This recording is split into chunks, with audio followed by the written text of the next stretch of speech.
Headmaster আমার গ্রামের 20টা মানুষ আমি ওটা যে কইতাম মিটিংটা কিতা লাগি ডাকে মিটিং ওই বর্তমান রানিং মিটিং স্কুলের উন্নতি করবে অন্য কিছু না কোনো কথা নাই রবা তুমি তো স্কুলের মাস্টার তো তুমি জানতাই না নিজে ইয়ারলি একটা রিপোর্ট পাঠাইতে লাগে যদি 1 বছর 2 বছর গ্যাপ হয়ে যায় গিয়া তাইলে লিস্ট থেকে মাইনাস হয়ে যাবে ওই তো আসলো এই বছর মনে করো এটা স্কুল গিয়া গ্রান্ট ওই তো প্রভিন্সিয়ালাইজ হইতো গিয়া ওইটা পিছিয়ে যাইব গিয়া আরো 6 বছর 8 বছর এটা গড়ে মাতিও না গিয়া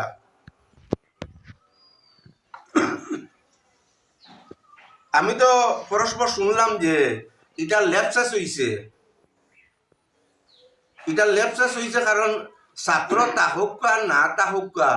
না থাকার একটা রিপোর্টও আছে 10 জনের একটা রিপোর্ট আছে 3 জনের একটা রিপোর্ট আছে 5 জনের একটা রিপোর্ট আছে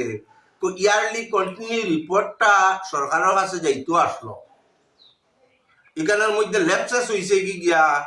2 ইয়ার্স 3 ইয়ার্স ল্যাপসাস হইছে ল্যাপসাসের কারণে গিয়া আজকে স্কুলটাকে গিয়া এত পিছিয়ে পড়ে গিয়া কিন্তু স্কুলও চাকরি করতায় মাস্টারি করতায় গিয়া খারাপ পাইও না উচিত কথা গোপন করিও না এখন ছাত্র নাই অবস্থায় রিপোর্ট দিত 3 জন আছে 3 জনের রিপোর্ট দিত এখন 18, 19, 20 3 বছরের যদি ছাত্র নাই হইয়া বই থাকো আর মাস্টারও আইন না আর রিপোর্টটা যদি যায় না তাহলে এটা ল্যাপসাস হইল না টোটাল জমি হইল 13 বিঘা সরকারি মেয়াদি জমি হইল গিয়া 5 বিঘা 13 কাঠা 1100 টা আর অ্যালটমেন্টের জমি হইল 7 বিঘা 6 কাঠা 500 টা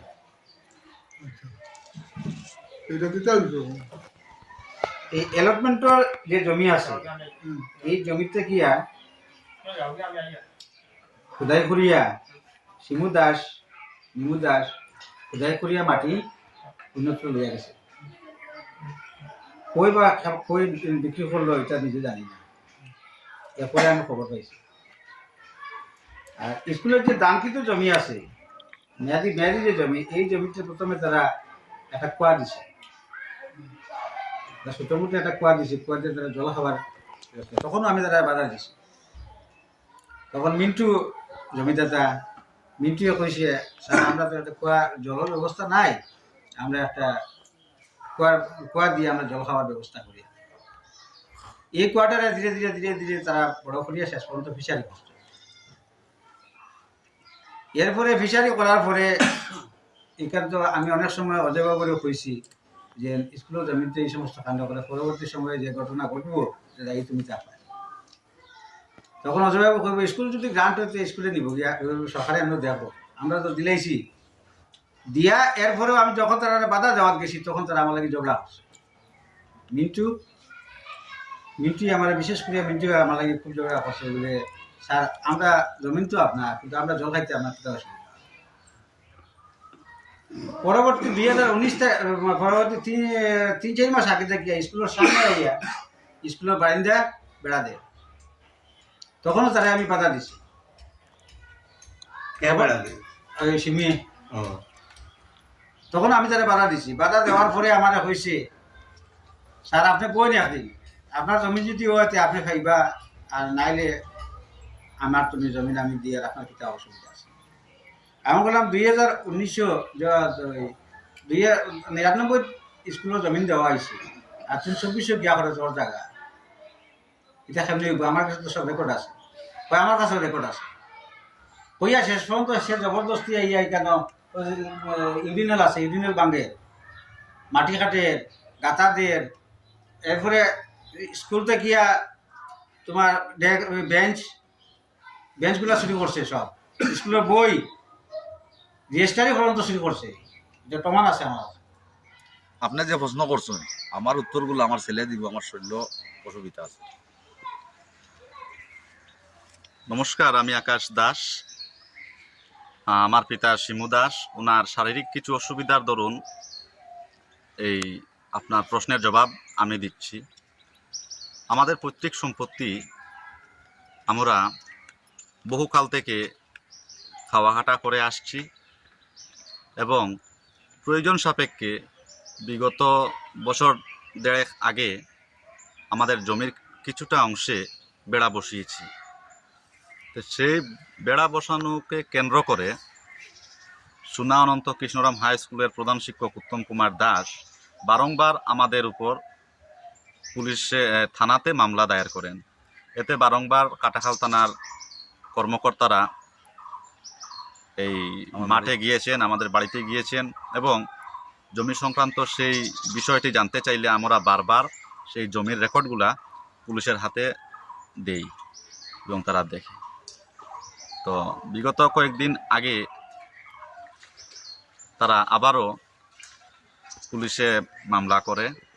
গত বারণী স্নানের দিনে আমাদের অনুপস্থিতিতে বকরিয়া তৃতীয় খণ্ডের কৃষ্ণরাম এমই স্কুলে সেই হাই স্কুলের প্রধান শিক্ষক বা তাদের স্কুলের কর্মকর্তারা গ্রামের একাংশ জনতাকে নিয়ে এবং স্কুল পরিচালনা কমিটির সদস্যবৃন্দদের সাথে নিয়ে একটি সভা করে। হ্যাঁ, এবং সেই সভাতে তারা একটা সিদ্ধান্ত নেয় যে এই ঈদের পরে আমাদের জমিতে তারা নেমে পড়বে, যাতে আমাদের জমিটা তারা বেদখল করে নেয়, স্কুলের নামকরণ করে। কিন্তু আমরা কিংবা আমাদের কোনো পূর্বপুরুষেরা, আমার বাবা ঠাকুরদাদারা কোনো প্রকার জমি সেই স্কুলের নামে দেননি। তো মঙ্গলবারের সবার পরে সাংবাদিকের প্রশ্নের মুখোমুখি হলে সাংবাদিক প্রশ্নের সুরে বলেন যে প্রধান শিক্ষক চুরাক্কা দিয়েছে আমার বাবাকে, যা কিনা স্কুলের সাজসরঞ্জাম সামগ্রী, বই পুস্তক, ডেস্ক বেঞ্চ ইত্যাদি ইত্যাদি নাকি আমার পিতা চুরি করে নিয়েছেন। তো আমি প্রধান শিক্ষক উত্তম কুমার দাস মহাশয়কে প্রকাশ্য সংবাদ মাধ্যমের যুগেদি চ্যালেঞ্জ ছুড়ছি, যদি কোনো প্রকার আপনার নিকট কোনো এভিডেন্স থাকে তা প্রকাশ্য পেশ করুন। যদি আপনি আমাদেরকে চোর সাব্যস্ত করতে পারেন তবে স্কুলের সম্পূর্ণ দায় আমরা নেব। আর আমরা কিংবা আমাদের পূর্বপুরুষের অনেক নাম আছে। আপনি হয়তো আমাদের গ্রামে এসে শিক্ষকতা করছেন, আমাদের কোনো পূর্বপুরুষের দেওয়া স্কুলে, কিন্তু আমাদের অনেক নাম আছে। কাছাড় জেলার কাঠিগড়া সমষ্টির কোনায় কোনায় ছোট বড় বিভিন্ন শিক্ষা প্রতিষ্ঠান কিংবা ধর্মীয় প্রতিষ্ঠানে আমাদের অবদান, আমাদের পূর্বপুরুষের অবদান এখনও অব্যাহত। চাইলে আমি সংবাদ মাধ্যমে তা তুলে ধরতে পারি। এই সুনা অনন্ত কৃষ্ণরাম হাই স্কুলের আরও কিছু প্রতিচ্ছবি আমি তুলে ধরতে চাই। ওই বিদ্যালয়ে দিনের পর দিন তাস, মদ, গাঁজা ইত্যাদির আড্ডা অব্যাহত থাকে। যে শৌচালয়ে ছাত্রছাত্রী কিংবা শিক্ষকরা গিয়ে শৌচ করবে, সেই শৌচালয়ে গেলে দেখা যায় যে সেখানে জলের বালতির পরিবর্তে মদের বোতলে ঠাস মারা, ভিতরে ওয়াল দেয়াল ভাঙা, স্কুলের দরজা জানালা ভাঙা এবং টুকরি মধুর বৎসরে 365 দিনের মধ্যে মনে হয় না 20টা দিন সেই স্কুলের হেডমাস্টার থেকে শুরু করে গ্রেড 4 স্টাফরা স্কুলে আসেন কিংবা কোনো ছাত্রছাত্রীরা স্কুলে আসে বলে আমাদের বাড়িতে ওই স্কুলের 100 মিটারের নিকটে আমরা দেখতে পাই না যে কোনো শিক্ষকরা এসে সেখানে ক্লাস করাচ্ছে ছাত্রদেরকে। সেখানে ছাত্র সংখ্যা শূন্য। এমনকি কয়েকদিন পর এটা দেখা যায় যে অন্যান্য স্কুল থেকে এসে ছাত্রছাত্রীরা ওই স্কুলে মাধ্যমিকের টেস্ট পরীক্ষায় বসেন। এর মানে একটা কথা স্পষ্ট হচ্ছে, এই স্কুলের ডাইস্কুটের উপর অবিরাম রমরমা ব্যবসা চলছে। উত্তম দাসের ব্যবসা করে। আর ওই বেঞ্চার স্কুলটিকে ব্যবসা কেন্দ্র করে প্রধান শিক্ষক উত্তম কুমার দাস সার্টিফিকেট দিয়েছে। তার বাড়িতে সে লক্ষ লক্ষ টাকার ব্যবসা করছে। তা কোনো সময়ে প্রয়োজন সাপেক্ষে তা তুলে ধরব।